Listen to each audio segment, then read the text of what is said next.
Yeah, the patch doesn't exist. It's complete fiction. But what about that pictures from helicopters and the pictures they show you are from the Japanese tsunami, and if you look closely, it's full of wood. It's not plastic at all. So there's never been a picture in the history of the world of the garbage patch, because you can swim through it and see nothing. You can sail through it and see nothing. João, let's. I have a question here for you. What are the most significant innovations in plastic recycling and reuse in Brazil? And how is Valgroup contributing to these advancements? The most significant innovation in plastic recycling in Brazil so far is bottle-to-bottle process for recycling PET bottles. And Valgroup is the key leader that introduced this process in Brazil. And when we started, PET was not being recycled. When do you remember when you started that? We started in 2000. 2000. Yeah. In that time, PET was not being recycled for use in food packaging. And the process we developed and was the first to be approved for Anvisa. And we needed 7 years for investment in this process before we got the approval. And today, thanks to this pioneering process, Brazil boasts one of the highest post-consumer PET recycling rates in the world. Brazil today, nowadays, recycling more than 315,000 tons per year. Other major innovations, so currently yielding smaller volumes, are also emerging.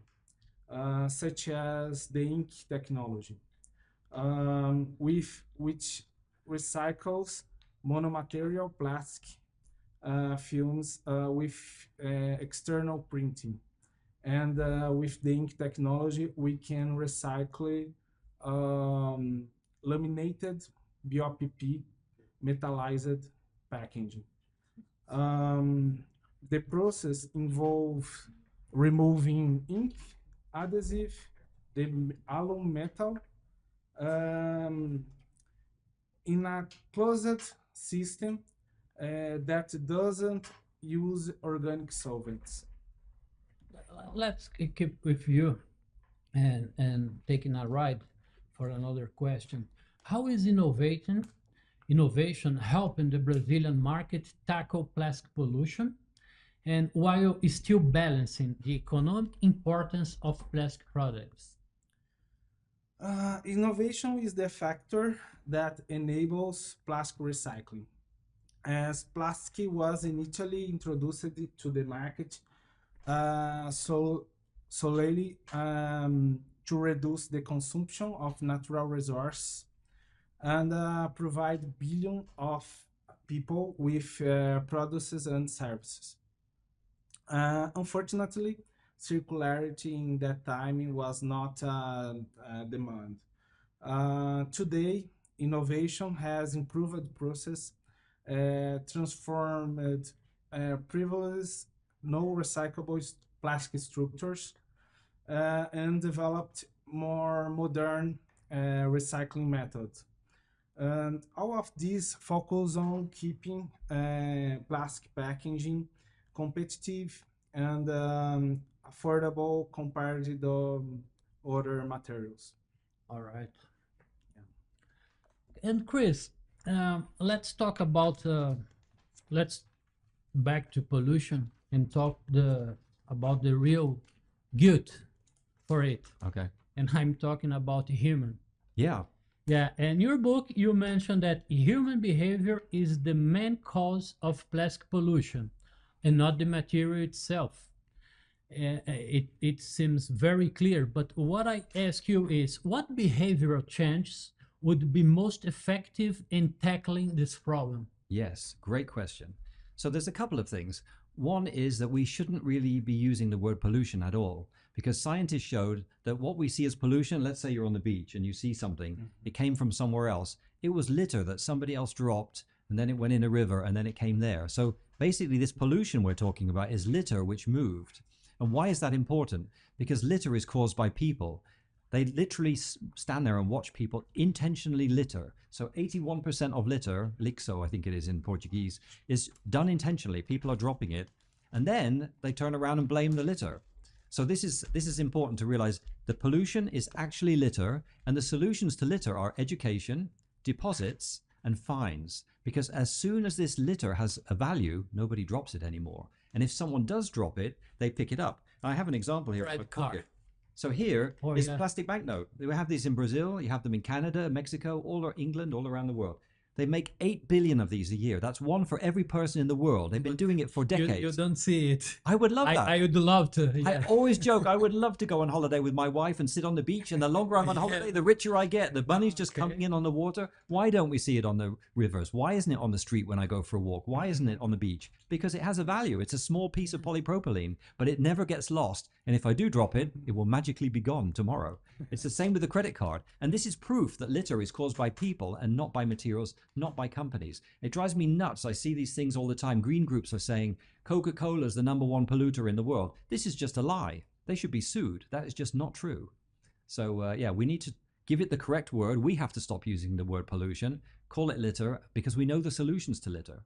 Use an example or even an analogy regarding this example you told about Coca-Cola, and that people let the bottles spread in the streets and so on. And you told about the cars. When someone hit a tree and let their car behind them, Yeah. and they won't process or blame the manufacturer. Yeah. It's insane, isn't it? Yeah. Imagine your children did that. Imagine your child is walking down the street. They take some, not money, but let's say they take this, right? I'll give it back to you. They take this, they throw it on the street. Who did that? That's me. Imagine my kid did that and blamed the paper industry for that. It would be total insanity. I mean, they would literally have to go to a doctor to have their brain checked. But this is what people are doing now. They're dropping paper and then they're blaming the paper, dropping plastic, blaming the plastic industry. They're dropping the Coke bottle and blaming Coca-Cola. I mean, do you think you drop your cigarette butt and the Marlboro man is going to come out of the bush with his hat on and pick up your cigarette butt for you? I mean, this is just complete crazy thinking.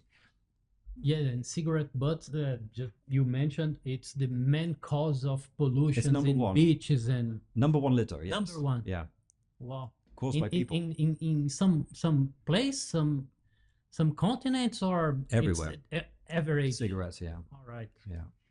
And Berkovitz, what role do corporate initiatives like this at Valgroup play in educating the public about the real environmental impact of plastics, especially in our country, Brazil?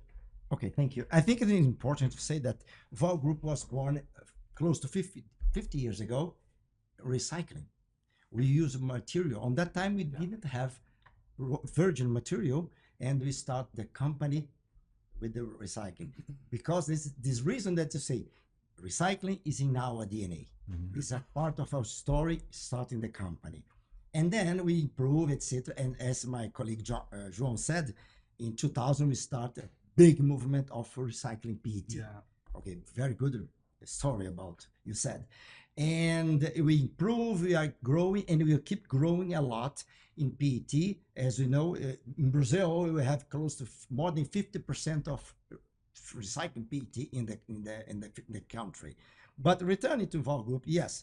And what we do, I would like to say that in our corporate social responsibility is a big part of the study, the way that we'd like to do with the public. I said before that we go to seminars, we study the LCA, etc. But we have a specific work job in this area of corporate social responsibility. And I split in two types.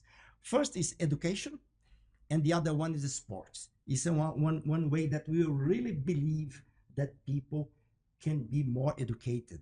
In education, mainly we use, of course, youth, but mainly small children. We have some competition. Who will receive, who will pick more PET bottles, will receive a premium. The school will receive a premium. That's the way. We have a program, it's called in Portuguese, Recicla Mais, or Recycle Plus. And then we have this movement in our neighborhood to increase the capacity to retain more, to bring more and more bottles for the company. In the sports, it's another part that we have. We believe that the way that we can introduce. And in sport, for example, we are part of the group that incentive a job to recover all the plastics cups in some running in the streets, and we return this, and we produce material and return to schools as something is cashier, something like this, to people to use in the schools. That's the way the corporate that we use to try to educate, in addition to the traditional way of seminars, studies, etc., etc. All right. You mentioned sports. I remember an image that for me is a classic.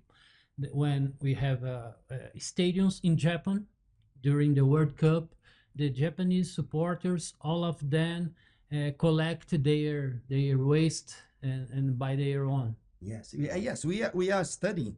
For sure, it's not only one Valgroup effort, but it's the community effort. We need to do this. We have a lot of shows. For example, this month we have Rock in Rio. It's a famous. Why not make? And we know that some people are doing some actions to collect material and to. That's the way you need to use the example, and then you can educate more and more the people. It's not a one-day job. It's a long period, but we need to start, and we are already started this movement in Valgroup and all the plastic industry in Brazil. All right.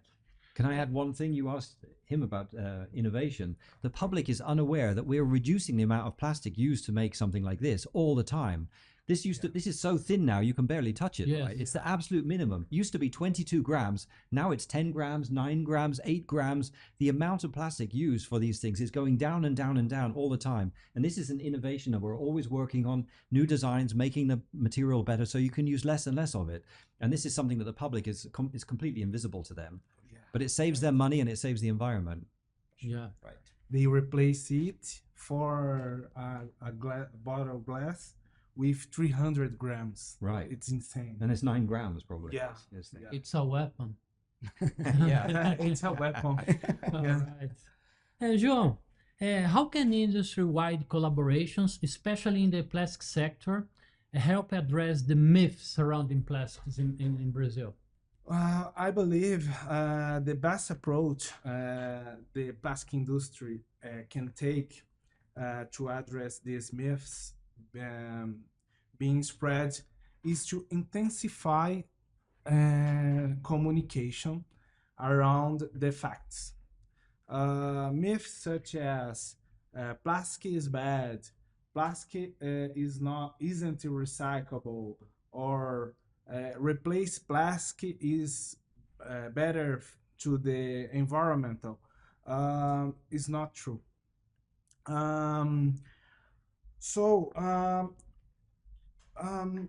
Without plastic, we wouldn't be able to meet the demands of nearly 8 billion people. For this reason, we work to generate accurate data through life cycle analysis to help us choose the materials, the best materials, and to help us to demonstrate why plastic is better.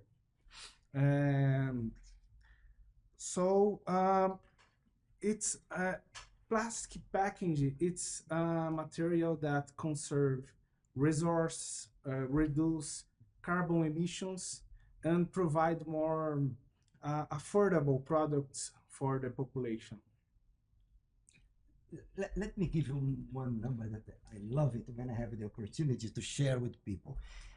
You asked about Valgroup. Valgroup, globally speaking, we remove for the environmental with the recycling PET around the world in all companies 3.5 billions of bottles. What are the main countries you do that? We have plant in Brazil for sure. We have plant in Mexico. We have plant in Italy and in Spain. All of these countries together. When you join this, we have an account and we are increasing this capacity.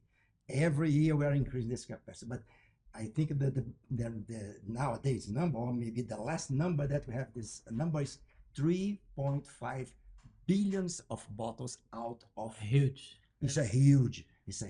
That's one thing that we are very happy to say this, because for us it's a very important number, and we will continue, as I said, increase this number. That's a real. And this is big interesting because they replace PET bottles for glass, and PET bottles we recycle almost 60% in Brazil, and the rate of glass bottle is just 25%.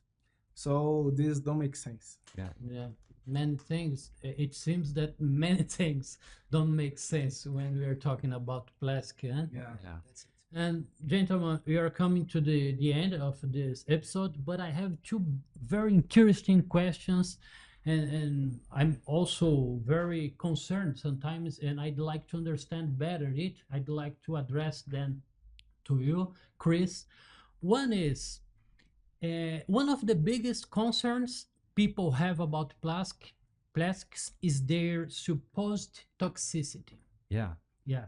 What are the key misconceptions about the safety of plastics for human health, and what does the scientific evidence actually say about the risks? Yeah. Well, the first thing should be obvious, right? These materials are government approved and tested for 50 years. We wouldn't be allowed to drink out of something. It's not like we're not in the Wild West. We haven't got cowboy hats on and 6-shooters, right? This is the modern world. We test everything and test it every day. You have testing, quality control. Things are tested incredibly well. So these materials are FDA approved and tested by governments all around the world to be safe. We know that they're safe from And very testing. rigorous. Oh, extremely rigorous. So we can detect every single molecule. PET is the purest plastic that there is. So if you look, most plastics have hardly any additives, extremely low levels of additives, and PET has basically none. So when you try to pull any chemicals out of PET, you find nothing.